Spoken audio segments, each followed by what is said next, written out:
네, 계속해서 예배 시리즈 설교를 하고 있는데요. 오늘은 나를 살리는 예배를 회복하라라는 제목으로 함께 말씀을 나누고자 합니다. 어느 집에 한 명의 자녀가 있었는데요. 이 아이가 기말고사에서 90점을 받아온 겁니다. 여러분 참 잘하지 않았습니까? 그런데 부모님의 입에서는 칭찬 대신 이제 거의 다 되었다. 조금만 더 하면 100점 받을 수 있을 텐데 라는 말을 한 것이죠. 그리고 어쩌면 그래서 그랬는지 몰라도 이번에는 그 기대를 채우기 위해 아이가 정말 열심히 공부한 거예요. 그리고 때가 되었을 때 이제 드디어 100점을 받아온 것입니다. 여러분 얼마나 기뻤을까요? 드디어 그 소원이 성취됐으니까요. 그렇다면 이에 부모님의 반응은 어때야 되는 것입니까? 너무 잘했다, 수고했다, 이것이 정상적이지 않겠습니까? 그런데 이때도 부모의 반응을 보니까요, 너무 잘했어가 아니라 100점 받았다고 절대 방심해서는 안 돼. 또 언제 떨어질지 모르기 때문이야 라는 말을 했다는 것이죠. 여러분 어떻게 생각하십니까? 도대체 무엇이 문제인 것일까요? 그러나 제가 좀 말씀드리고자 하는 것은 어떤 지금 교육 방법 장식을 제가 지적하고자 하는 것이 아니라 우리가 쫓는 이 100점이라고 하는 실체요. 여러분 100점을 채우면 다 될 것 같았는데 막상 채우고 나니까 또 다른 결핍이 우리에게 찾아오더라는 것입니다. 90점이 100점이 되었을 때 부모의 불안감이 사라졌는가라고 하면 오히려 방심하지 말라고 하는 또 다른 갈증이 우리에게 찾아온다는 것이죠. 이는 마치 목이 너무 말라가지고 눈앞에 펼쳐진 바닷물을 먹는다고 한번 생각을 해보세요. 이것만 마시면 해갈이 될 것 같은데 실상은 어떻습니까? 오히려 마시면 마실수록 더 지독한 갈증을 느끼게 되는 것이 바로 이 원리인 것이죠. 바닷물의 실체지 않습니까? 결국 이와 마찬가지로 세상에서의 100점은 또 이 세상에서의 성취는 우리의 근본적인 갈증을 해결할 수 있는가 할 때 그럴 수 없다는 것입니다. 여러분 실제로 창세기에 보면요, 분명한 이유를 우리에게 말씀해 주시거든요. 왜 우리는 이렇게 목마름에 시달리는 것인가? 그리고 어제 제가 새벽에도 나눴지만 하나님께서는요, 인간을 창조하실 때 그냥 인간을 지으신 것만 해도 너무 귀하지만 하이라이트가 있다 그랬어요. 클라이막스가 있다. 사람을 사람 되게 하는 클라이막스는 뭐냐면, 물론 하나님께서 세상의 다른 창조물을 말씀으로 창조하신 것과 다르게 인간을 손으로 지으셨죠. 이것만 해도 너무나 귀한 일이지만 저 동물과 저 어떤 창조물과 가장 큰 차이점을 둔 것은 이 사람에게 코에 생기를 부어 그 안에 생명을 더하게 하셨다는 거예요. 그러니까 그 안에 하나님의 생명, 영적인 생명을 더하여 주신 것, 사람을 사람 되게 하는 것은 단순히 사람을 지은 것에 있지 않고 그 코에 생기를 불어 넣어 생명을 얻게 하신, 그래서 우리로 하나님의 형상이 되게 하신 것, 이것이 바로 우리를 존귀한 자가 되게 하고 사람을 사람 되게 하신 하나님의 방법이라는 것입니다. 여러분, 따라서 철학자 중에 한 명인 파스칼이 이런 말을 했는데요. 하나님은 인간을 창조하실 때 하나님만이 채우실 수 있는 공간을 따로 만들어 두셨다라는 말을 하는 거예요. 그러니까 따로 만들어지는 공간이요, 정말 생명의 장소죠. 따로 준비된 그 장소. 따라서 인간은 이 생명으로 말미암아 가장 복되고 존귀한 자가 되었음을 성경은 증명하고 있는 것입니다. 만약 그게 없다면요, 우리에게 그 생명이 없다면 그냥 껍데기에 불과한 것, 그것이 바로 우리의 존재임을 말하는 것이죠. 그런데 문제는 뭐냐면, 이런 하나님께서 인간을 지으신 이후에 죄가 들어왔죠. 그래서 그 문제로 말미암아 영적 죽음이 찾아왔는데, 여러분 여기서의 영적 죽음이라고 하는 것은 우리에게 받았던 이 생명이 사라진 것을 의미합니다. 다시 말하면 하나님께서 너가 이 선악과를 먹으면 정녕 죽으려나 하셨는데 여러분 육체적으로는 죽지 않았잖아요. 그렇다면 이것이 의미하는 것은 단순한 육체적인 죽음이 아니라 이 하나님께로부터 온 생명, 이것을 잃게 된 상태, 잃어버린 상태, 사라진 상태를 바로 영적인 죽음이다라고 말하고 있다는 것입니다. 여러분, 그래서 이는 마치요, 여러분 집들을 한번 보면 으리으리한 집들이 있죠. 한번 상상해 보시겠어요? 이 집의 완성은 뭘까요? 이 집의 완성은 아주 화려한 인테리어나 아니면 큰 거실이나 여러 방을 가지고 있는 것이 아니라 그 안에 존재하는 사람이라는 것입니다. 왜냐하면 여러분 실제로 사람이 살지 않은 집을 한번 보신 적이 있으세요? 그 집이 아무리 크다고 할지라도 참으로 신기한 것은 모든 게 다 똑같아요. 근데 사람 하나 존재하지 않았을 뿐인데 언제부터인지 그 집에는 먼지가 쌓이기 시작하고 이상하게 하나하나 다 무너져 가는 거죠. 마치 집이 숨을 쉬지 않는 것처럼 어느 순간부터 흉가로 변하는 것, 이 모습을 본다는 것입니다. 아무리 멋지게 지은 집이라도 사람 하나 존재하지 않으니까 더 이상 지배 역할을 하지 못하더라는 것이죠. 그런데 이것이 바로 우리의 몸도 동일하다는 것입니다. 인간이 집이라면 우리가 집이 될 수 있는 단 한 가지의 이유는 사람이 사람 되게 하는 거예요. 생명이라는 것이죠. 그 생명인데 이 생명이 우리에게 존재하지 않으니까 겉으로 보아서는 집이 멀쩡해 보이잖아요. 근데 그 속은 어떻게 됩니까? 무너진 것처럼 우리도 그 하나님의 생명이 사라진 상태, 영적인 흉가가 됨을 말하고 있다는 거예요. 이런 거에서 실제로 로마서 1장을 보면요, 28절에 이렇게 얘기를 해요. 하나님께서 그들을 그 상실한 마음대로 내버려 두사. 여러분, 상실한 거예요. 생명이 있었는데 생명을 상실한 거죠. 그 결과 어떻게 되었는가 보니까 불의와 추악과 탐욕과 악의가 가득 찬 자요, 시기와 살인과 분쟁과 사기와 악독이 가득하고 수군하고 비방하고 하나님을 미워하고 능욕하고 교만하고 자랑하여 악을 도모하는 자요, 부모를 거역하고 우매하고 배악하고 무정한 자요, 무지한 자가 되었더라. 여러분, 하나님의 형상으로 채워져야 될 우리가 그 생명을 잃어버리니까 모든 불의, 추악, 탐욕, 이 모든 것들의 뿌리는 목마름이죠. 내가 스스로 내 인생을 책임지고 비어있는 것을 채우려 하다 보니까 욕심을 내고 불의한 것, 심지어 살인과 분쟁과 비방, 이 결핍의 열매들을 우리가 다 가지게 되는 결과를 얻게 된다는 것입니다. 여러분, 따라서 그렇다면 우리가 질문해야 될 것은 너무나 분명하죠. 어떻게 하면 다시 한번 이 목마름, 잃어버린 생명을 회복할 수 있을까? 하나님의 형상을 회복할 수 있을까? 그때 우리는 진정한 사람이 사람됨, 진정한 하나님 안에서 행복한 나날을 누릴 수 있기 때문이라는 것입니다. 이 질문을 우리는 반드시 해야 한다는 것입니다. 여러분, 오늘 그런 의미에서 누구보다 인생의 목마름을 가진 여인이 등장하는데요, 어쩌면 여러분과 저의 모습이죠. 이 사마리아 여인인데 이 사마리아 여인을 우리 주님께서 찾아가고 계신 장면이 바로 오늘의 시작입니다. 여러분, 그러나 먼저는요, 이 여인, 무엇보다 이 여인에 대해서 우리가 좀 한 가지를 생각해 봤으면 하는데, 사실 저는 개인적으로 아마 여러분도 동일할 거라고 생각하는데, 아주 어렸을 때부터 저는 모태신앙이니까요, 오늘의 이 스토리 사마리아 여인 수도 없이 들어왔습니다. 설교나 아니면 성경 공부를 통해서도 참 많이 들어왔어요. 여러분들도 아마 교회 생활을 많이 하셨다면, 예배를 드셨다면 이 여인에 대해서 모르시는 분이 있을까요? 너무나 유명한 장면이지 않습니까? 그러나 그럼에도 제가 좀 조심스럽게 접근하고 싶은 것은, 대부분의 경우 이 여인에 대한 이미지가 어떨까 할 때 이 여인은 부정적이다라고 하는 편견을 가지고 있다라는 것입니다. 물론 이런 편견을 가지고 있는 것에는 당연히 생각할 만한 근거가 있기 때문인데, 첫 번째, 먼저 이 여인이 부정적인 것이라고 생각하는 이유는 이 여인 자체가 사마리아 여인이었기 때문이라는 것이죠. 여러분, 사마리아 여인이라는 것은 이방인들과 혼인을 해가지고 하나님의 백성으로만이 지켜야 되는 혈통을 이렇게 섞인, 그런 존재. 그래서 실제로 이 바리새인들이나 성경에서도 그들을 개에 비유했던 것을 기억하고 있지 않습니까? 이런 배경을 알고 있는 저희로서는 당연히 부정적인 이미지로 이 여인을 바라보는 것이 당연하다는 것이죠. 그러기에 이 여인은 잘못된 겁니다. 아니면 두 번째로요, 또 다른 큰 이유가 있다면 아마도 오늘 본문에 등장하는 이 여인에 대한 설명이 우리가 가지고 있는 이미지를 만들었을 거라고 생각하는데, 즉 이 여인에게는 남편이 5이나 있었다는 것이죠. 얼마나 품행이 방정했으면 남편이 5이나 될 수 있겠냐는 것입니다. 마치 어떤 남자를 유혹하고 이용하여 내어다 버리는 그런 품행이 방정한 사람, 상대할 수 없을 대상, 바로 그 여인이 이 사마리아 여인이었다는 것이죠. 그래서 이 사마리아 여인이야말로 가장 부정한 여인이었음에 틀림없고, 그것이 우리가 가지고 있는 이미지라는 것입니다. 여러분, 그러나 이에 우리가 한 번 정도는 다시 생각해 봐야 한다는 것이죠.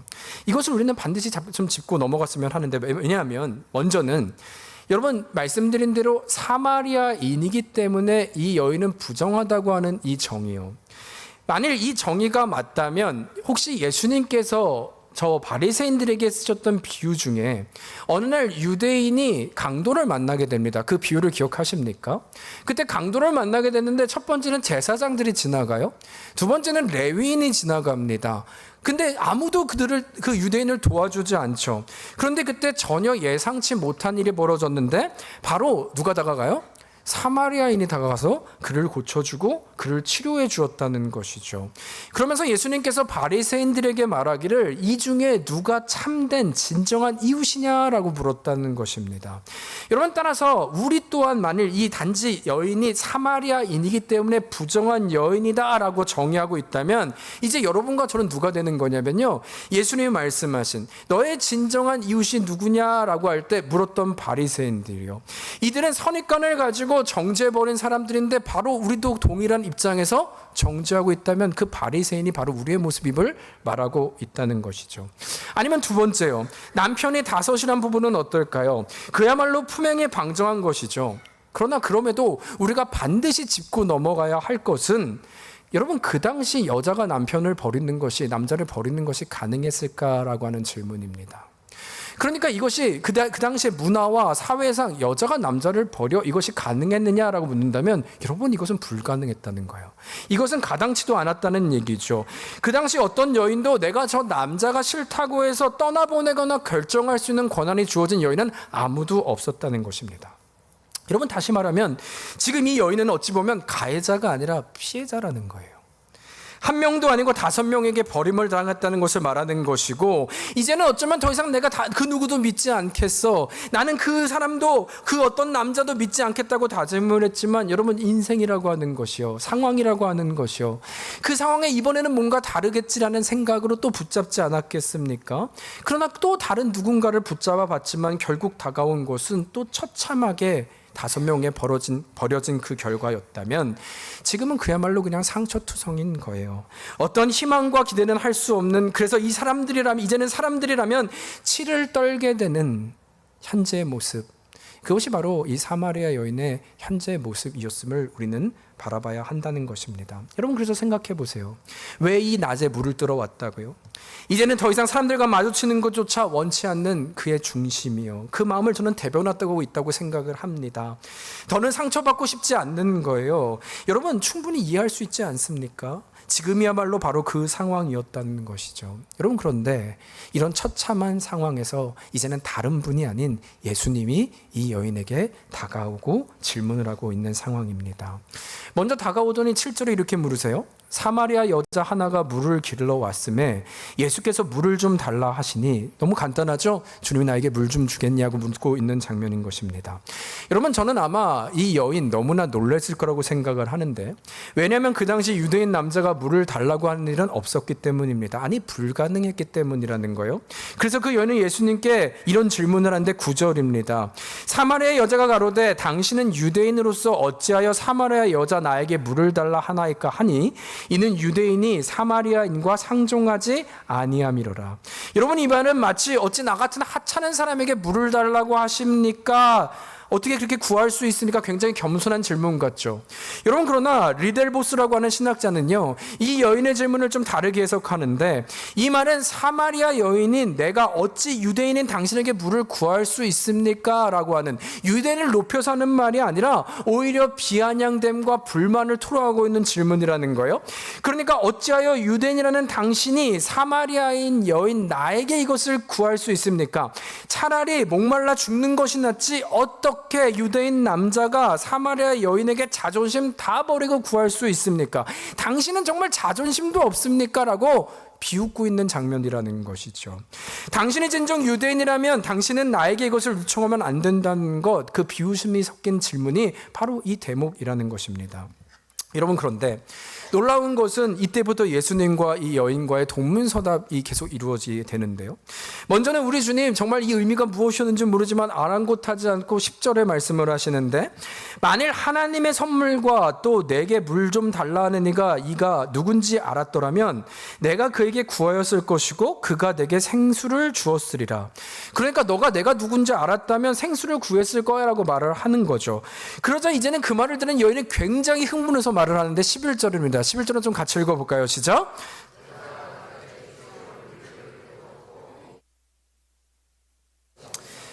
어디서 얻겠습니까? 그러면서 더 흥분한 여인이 12절 마지막에 보면 또 이렇게 말해요. 그렇다면 당신은 야곱보다 크단 말입니까? 라는 질문을 하죠.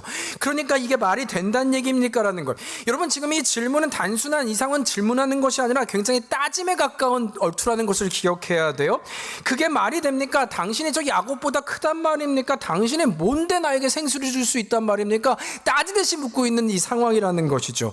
그런데 놀라운 것은 이 말을 듣는 우리 주님 또 아랑곳하지 않고 다시 대답하시는데 14절입니다. 같이 읽을까요? 시작. 내가 주는 물을 먹는 자는 영원히 목마르지 아니하리니 나의 주는 물은 그 속에서 영생하도록 솟아나는 샘물이 되리라. 즉 나의 물을 먹으면 결코 목마르지 않을 것이라고 하나님은 아주 분명하게 선언하고 계신 것이죠. 여러분, 그러나 이것이 끝이 아닙니다. 이 말을 들은 여인 더 흥분해서 받아치는데 15절인데요. 이렇게 얘기합니다. 그렇다면 이제 이런 물을 내게 주사 목마르지도 않고 또 여기 물길로 오지도 않게 하여 주시옵소서.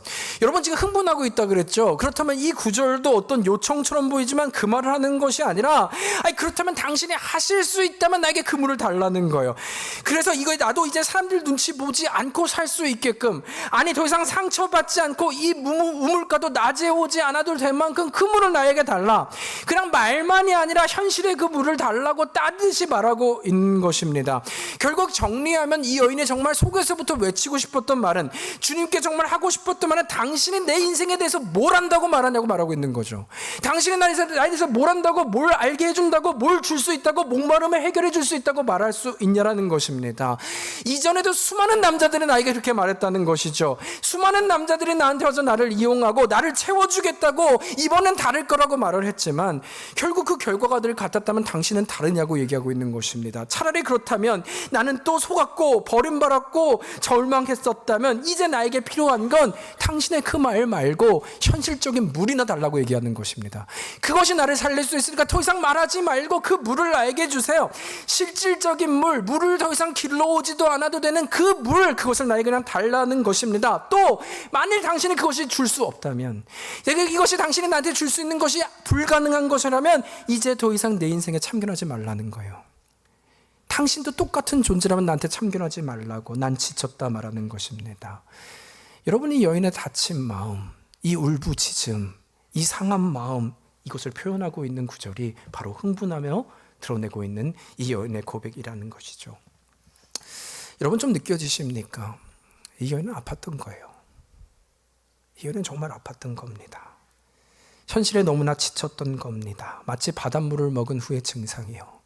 그 남편들 무언가를 얻으면 달라질 거라고 생각했지만 이제는 더 이상 답이 없는 바닥을 보이고 있는 현상을 말하고 있는 것이죠. 여러분, 그런데 바로 그때 우리 주님이 이 여인의 말을 끊지 않으시고 끝까지 들으신 이후에 아주 결정적인 질문을 하세요. 사실 여인에게는 결코 다시 떠올리고 싶지 않은 질문이죠. 아니, 가장 피하고 싶은 질문일 수도 있을 것입니다. 그런데 우리 주님이 그 여인의 눈을 바라보시더니 말씀하시는데, 내가 가서 내 남편을 불러오라 라는 거예요. 가서 내 남편을 불러오라. 여러분, 저는 어쩌면 이 질문을 받은 여인이요, 아마도 처음에는 그래, 내가 지나가는 사람에게 뭘 사실을 굳이 얘기할 필요는 없잖아요. 그래서 그냥 대답하는 겁니다. 나에게는 남편이 없습니다.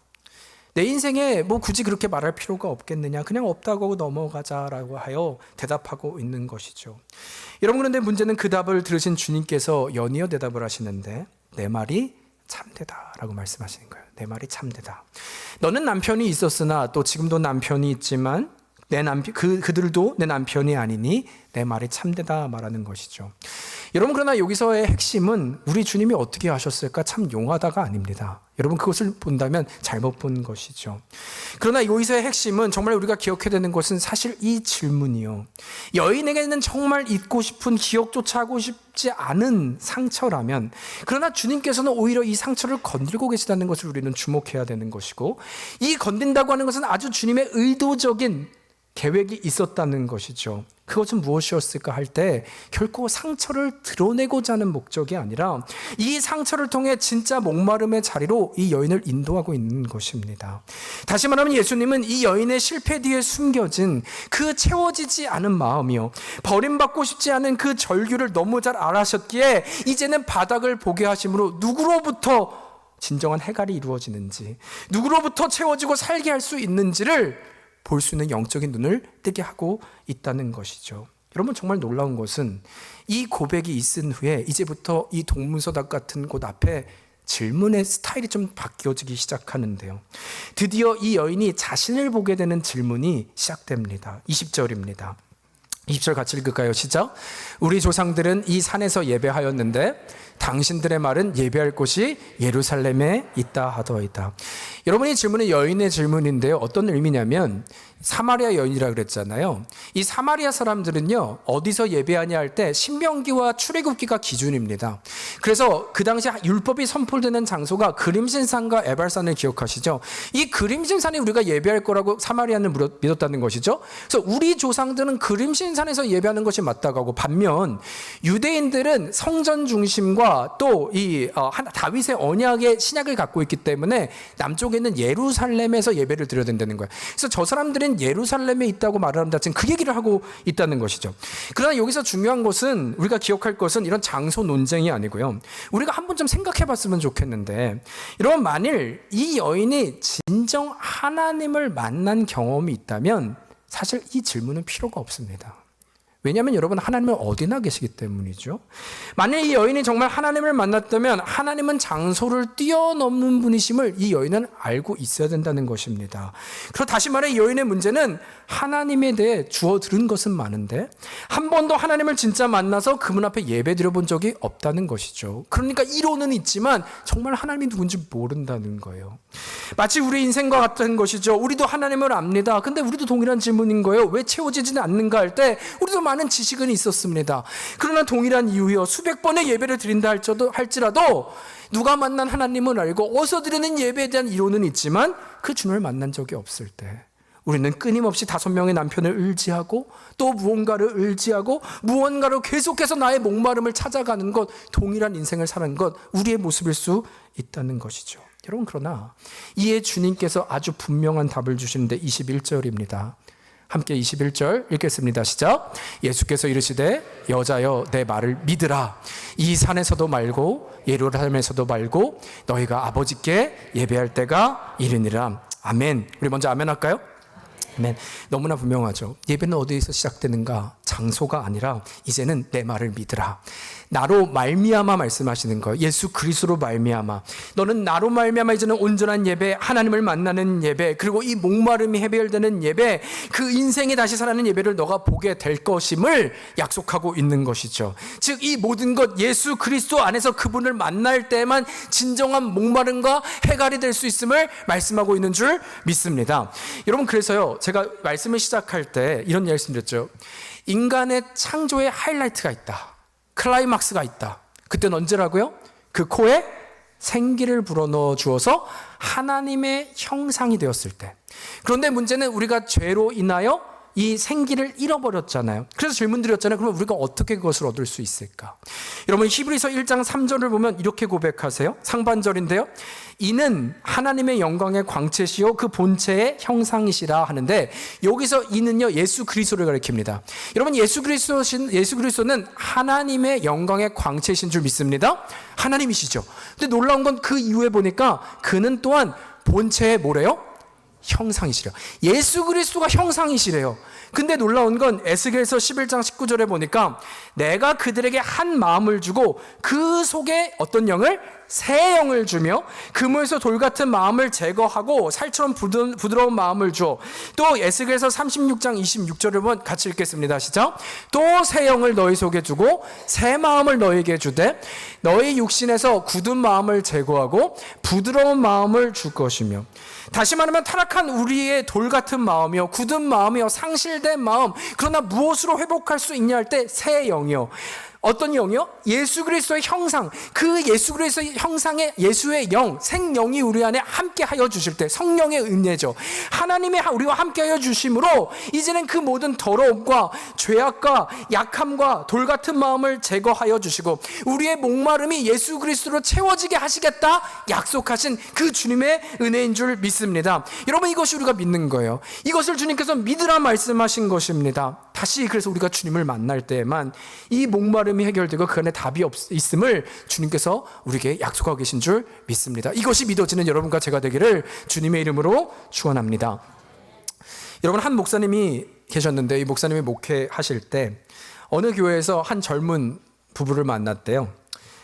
부부가 목사님께 아이를 한 명 오늘처럼 이렇게 안고 왔는데 기도해달라고 해서 아이의 이름을 물어보니까 아이 이름이 예하였다고 합니다. 그래서 목사님이 딱 듣는 순간 이름을 너무나 잘 지으셨네요. 예하, 예수님하고 하나님의 이름을 합쳐서 넣으셨네요 라고 하니까 갑자기 그 어머니의 안색이 안 좋아지더니 막 불쾌하면서 얘기를 하더랍니다.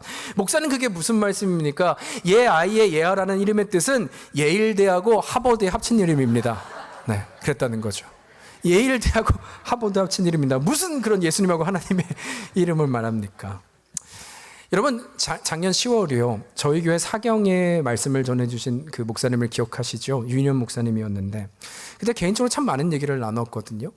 근데 하루는 저희 아내랑 같이 이렇게 식사를 하다가 그 교회는 참고로 여러분 미국의 전 세계 중심이죠. 맨하탄에 있어요. 맨하탄과 뉴저지에 두 곳에 있는데 가장 핵심적인 곳에 있습니다.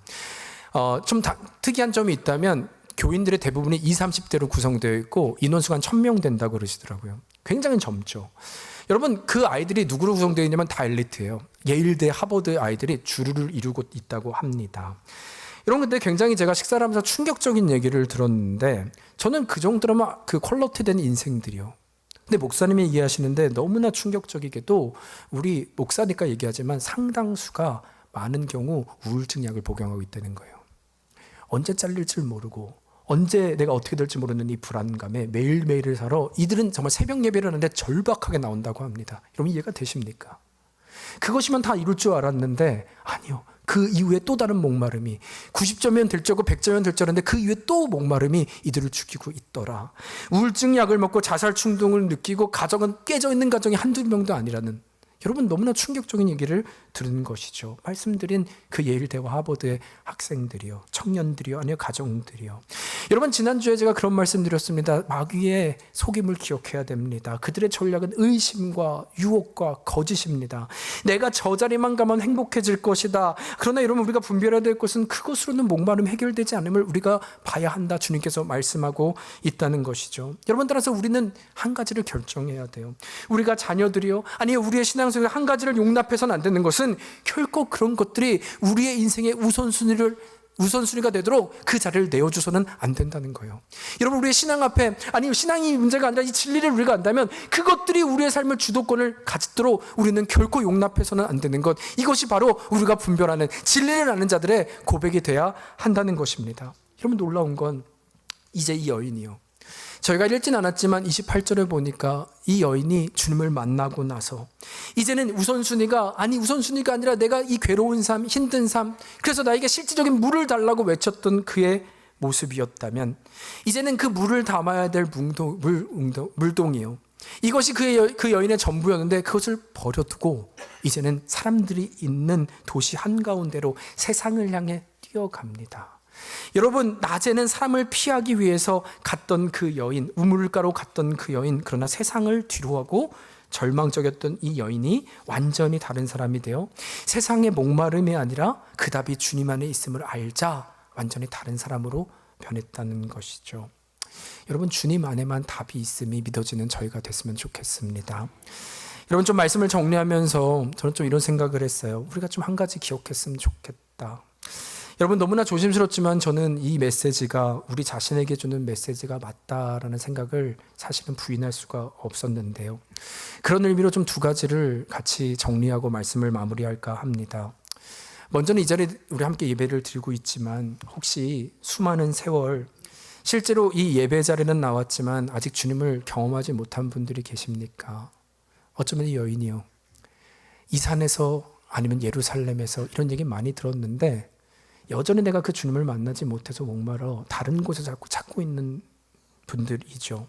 아니면 이 자리에 하나님이 교회를 처음 나오신 분들도 있는 것을 제가 압니다. 여러분, 그러나 사실 좀 저도 정직하게 말씀드리면요, 제가 어떻게 해서 하나님을 만났고 어떻게 해서 이 자리까지 왔는지 저는 잘 설명이 안 됩니다. 이게 정직한 고백이에요. 저도 잘 모르겠어요. 제가 무엇을 했고 제가 무엇을 잘 믿어서 이곳 왔는가? 아니요, 저도 잘 모르겠습니다. 여러분, 그러나 지금 이 여인의 질문이요, 오늘 본문에 우리가 좀 입각하여 보았을 때 이 여인의 질문은 여러분 너무 사실 동문서다 얼토당토 않는 질문들이었어요. 아니, 화만 냈습니다. 그런데 은혜는 무엇이냐면 우리 주님 이 말도 안 되는 질문 앞에 나무라지 않으시고 결국 이 질문을 통하여 이 여인은 주님을 만났잖아요.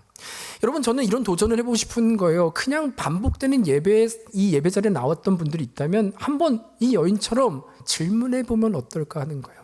도대체 저들이 아는 하나님은 누구기 때문에 저렇게 열심히 주 앞에 나아가는 것일까? 아니, 저 앞에 있는 목사는 도대체 믿는 하나님은 도대체 누구기 때문에 저렇게 목이 터져라 설교를 준비하고 나아가고 있는 것일까? 여러분, 한번 이 질문해 보면 어떨까요? 아니, 하나님께 우리 직접 질문하면 어떨까? 하나님, 당신 도대체 누구십니까?